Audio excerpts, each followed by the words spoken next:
Hello, everybody. My name is Teddyishappyl, and today you're watching another banger. But, anyways, today we have an idea for a new boattap that I recently designed. This is like one of those things that you think in the shower, like late at night, and you're wondering, why the hell would you do this? But, you know, as I usually would, I did it. So, this is probably not practical in track design at all. But it was a fun little challenge for me to come up with, It was just like a fun little in track engineering project that I had never really taken on before, and I'm pretty happy with how it came out. But before I demonstrate what this is, I gotta give y'all a little bit of context. So here we have a boat and a fire. Let's start with the boat. The boat is about a little over a slab tall, and it is about 1.4 blocks wide. So this is about the hitbox of a boat.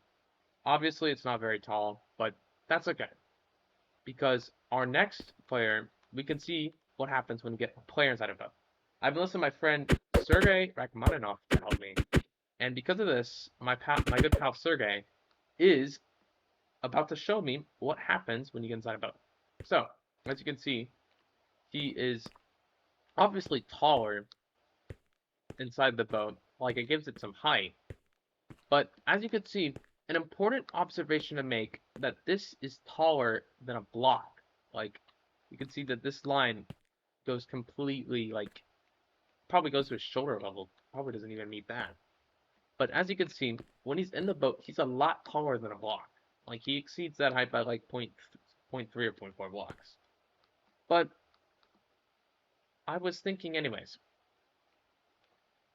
if if a player was in a boat and he was like 1.3 or something blocks tall when he's inside the boat, what could you do if you got another boat somehow on this level and was able to give this dude a life-threatening concussion that will never allow him to race again?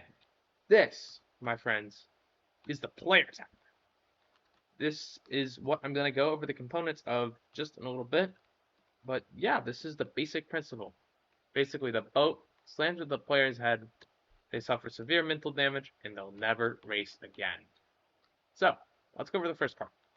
First part is this water elevator. This is used to gain, the initial elevation that you can get. Obviously, there is a good bit of speed required to do this, but you do need to get through this by dropping down and then climbing back up like so. So bam, that is your little speed check that you got there. And the main line is a little bit more difficult through this section. What you gotta do is just take this blue ice chicane here, won't tap this bed, avoid that wall, and then bam, you're out of there. So that's basically the principle of how this main line is gonna work. Now, the cool thing about this water section is this gets to a place before this line does. So if you take this route all the way to here, and then you go around this way, instead, you're going to get there in a lot shorter time because it's a lot less distance and a lot less rotation for that matter. Yeah, you can definitely see you have to set up wide instead of going straight on. And additionally, if you use that like horizontal momentum too. We're going to use this to our advantage to get the player in a setup where, as you can see, the hitbox is going to be just poking up above these trapdoors. And even if you're getting as close to the wall, there's no way that you're going to hit the trapdoors and the player at the same time. Because this is like perfectly flush. Like this, you're going to hit like a fraction of the trapdoor. There's like no way that the trapdoor is going to slow you down unless you're like terrible and you completely miss the player. To be fair, this is a really difficult boat tap, but it is interesting to see. It's interesting to see how it goes. Anyways, once you boat tap, you're gonna have to go drop down here and take a little side route in order to get online with the person that you got in tandem with. Now, on a standard basis, you should be pretty even in tandem with them after you get said boat tap. Um, but because of this pack, like I said, I had to balance this a couple times just to make sure that the person coming from this side didn't have too much exit speed.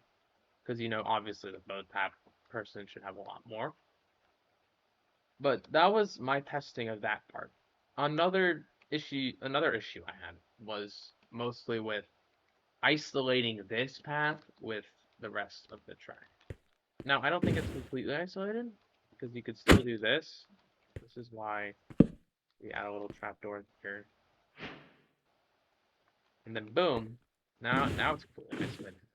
But basically, what this is doing is it allows you to not get into the two different paths. There's like no way that these two different paths should be crossing in any kind of practical manner. Obviously, one of the big concerns I had was a player could super easily just drop down into this gap and block them like it was like a cyborg gimmick. But obviously in a big race that's going to create a ton of carnage and it's not going to fare well for anyone. Actually, this whole passage, any like thin passage is just not going to fare well for anyone, except like maybe a phase 3 boat tap or like another kind of boat tap. Like those are very much possible, but it is possible to like approach it from any way. I have glass panes here just to make sure that the person doesn't fall. It's a nice, clean way to do so, I think, since like to make sure that the player's hitbox isn't, or the player's vision isn't greatly affected by any of the glass.